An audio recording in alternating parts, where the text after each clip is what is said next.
With regard to the Oticon More 1 rechargeable hearing aid, you've probably heard a lot about deep neural networks and brain hearing, but a question that I'm asked a lot is, that all sounds really interesting, but do they actually work? So to answer that question, what I'd like to do is share with you my first experience demonstrating this fantastic new hearing aid. Coming next.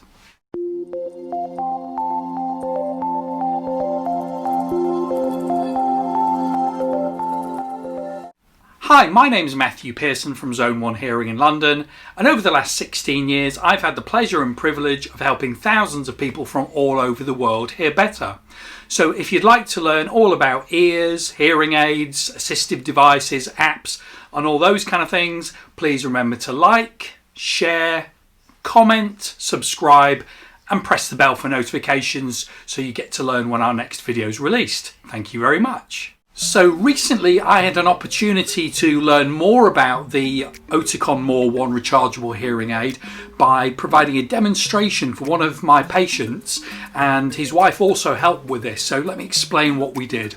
So I visited him in his home, and the setup there was there was a dinner table in the dining area. Off to my left there was the kitchen area, and then further behind him was his lounge, so a big sort of open plan area. So when we set the hearing aids up, we did the usual things. We did an examination of his ears to make sure they were free of wax. We did a full hearing assessment and then set the hearing aids up using real ear measurements to ensure that if his ear was on the large side, he was getting sufficient amplification, and if his ears were on the small side, we weren't providing too much amplification.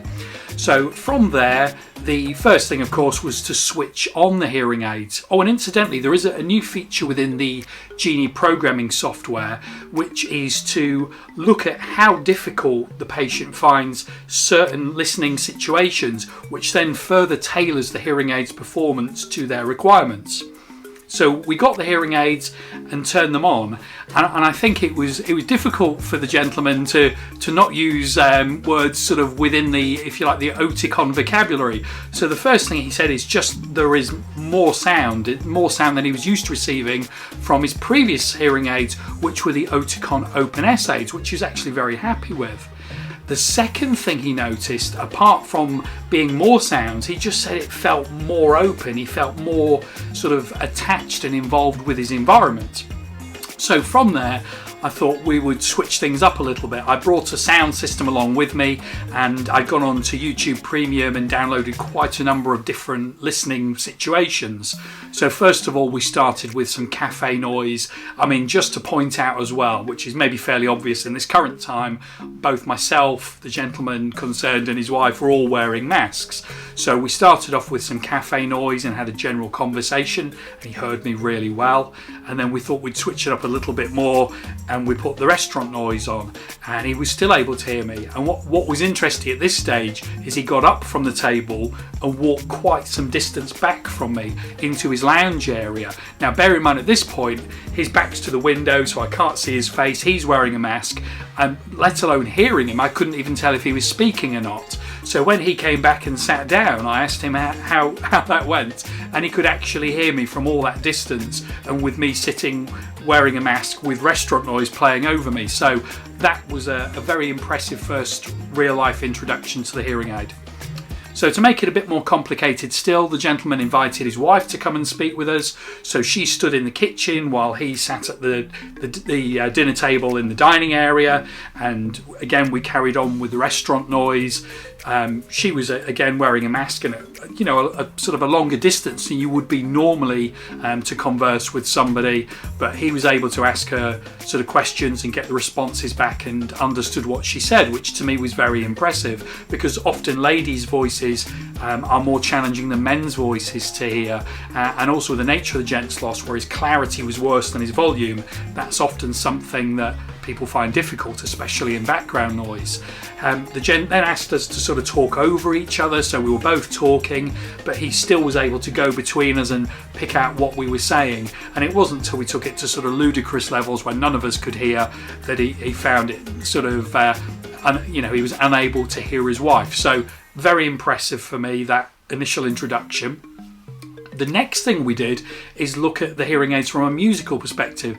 The gent's very into his classical music and particularly likes the cello. So he'd read about this recent update to the Oticon On app where you've got a graphic equalizer where you can change the bass, the mid and the treble. So he connected the hearing aids up, found a piece of music he liked and started to stream it through the hearing aids, and then adjusted the bass and just said that made the cello sound much better, to the point where he said ordinarily he would use his Apple AirPod Pros to listen to music, which were programmed with his hearing loss, but he found they couldn't match his prescription. Also, he did say that the sound of the Oticons was much more sort of high fidelity in its nature, and he said he'd be retiring his Apple AirPods and using these from now on. So for me, that was very impressive because I actually have a pair of AirPod Pros and have been pleasantly surprised how good they are. So that was high praise indeed, in my opinion. And then the next thing we did is we played some birdsong. Now, I'd put that on deliberately very softly, and first of all asked the gent, can you hear that there's something playing at the moment? He could, and I said, well, what is it? He said, well, it's birdsong and it sounds like a robin that's playing. And I was kind of impressed because one, yes, it was birdsong, and two, it was a robin. And for some demonstrations I've done historically, not only have the people not been able to identify the bird, they've not even heard that birdsong's playing, or if they have heard it, not been able to identify that's what it is. Because with some hearing aids, when it hears something that isn't speech, what it will do is not treat that as a priority and something to sort of zoom away from or to minimize or try and get rid of. So it's just very interesting the way the hearing aids treated the sound and how accurately he was able to pinpoint what it was.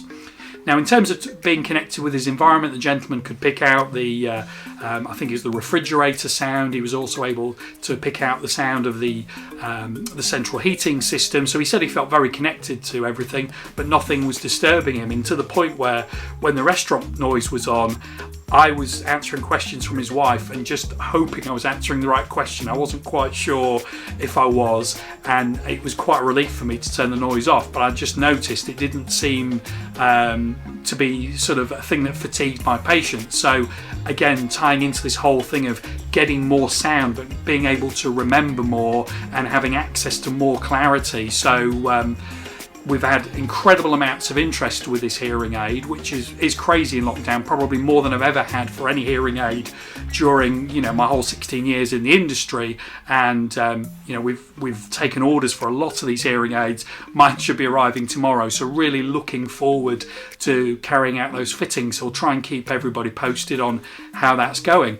Now, another sort of aspect, something I've experienced myself, is using them to treat tinnitus. So with the fact that you get access to all the sounds, I find that they are particularly good for reducing down the perception of tinnitus. But just to give that extra little bit of performance, what I do is use an environmental sound called Ocean Sound 3. Now, on my Oticon On app, I'm able to, the way I've configured it within the software, split the ears if you like, and if one ear is giving more tinnitus than the other, I can simply go in and dial up a little bit more ocean sound so they're then balanced, and that puts the tinnitus even more into the background. So highly recommended for hearing in complex environments, for helping to suppress tinnitus, for just giving a more natural sound, and easy first time user acceptance. Up to now I've not had anybody say they've sounded harsh, tinny or metallic, just that things sound like they're in their rightful place. So please remember though, any hearing aid is going to have some limiting factors. Factor one is going to be the severity of your loss and ability to process sound. And then also remember, the hearing aid is just the equipment at the end of the day. So let's think of this analogy. You could give myself and Sir Lewis Hamilton the same car and we go around a track. Although we've got the same equipment, what we put into that and the result we get out is going to be highly different, I would suggest. Therefore, make sure when you get equipped with a hearing aid, you have a full full assessment carried out, including quick SIN, just to see if you're actually a suitable candidate for an aid and to see if you need any additional equipment. Also, make sure real ear measurements are carried out, because otherwise you're relying on averages, and of course probably no one really is that average ear. So just so you're not over or under amplifying, getting just the precise amount, make sure real ear measurements are carried out.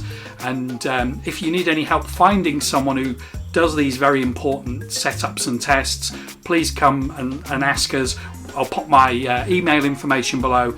And since 2016, when we first started the YouTube channel for Zone 1 Hearing, we've been able to find many patients from around the world, high quality audiology professionals, to help them hear better. So this is Matthew Pearson from Zone 1 Hearing. Like I was saying, if you've liked the information, please like, share, comment, subscribe, and press the bell for notifications. And we look forward to speaking with you soon.